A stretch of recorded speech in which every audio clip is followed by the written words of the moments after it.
আমরা অনেক সময় দেখে থাকি অনেক বড় বড় ইউটিউবাররা তারা অনেক দাম দিয়ে পিসি তৈরি করে শুধুমাত্র ভিডিও এডিটিং করার জন্য। অনেক মানুষ আছে যারা মোবাইল দিয়েও ভিডিও এডিটিং করে। আসলে ভিডিও এডিটিংয়ের জন্য পিসি নাকি মোবাইল কোনটি সেরা? আজকে এই ভিডিওতেই জানবো যে আসলে কি আপনার পিসি কেনার দরকার ভিডিও এডিটিংয়ের জন্য। চলুন শেষ পর্যন্ত দেখবেন এই ভিডিওটি।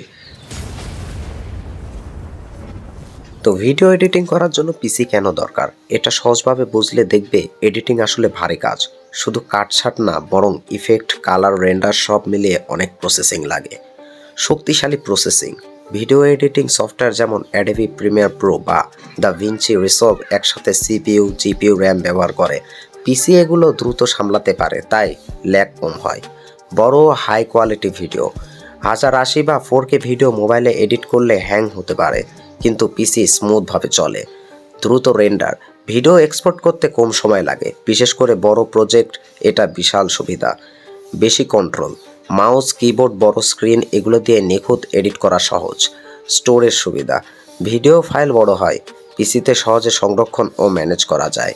সহজ ভাষায় বলতে গেলে মোবাইল সমান ছোট দ্রুত কাজ, পিসি সমান সিরিয়াস ও প্রফেশনাল কাজ।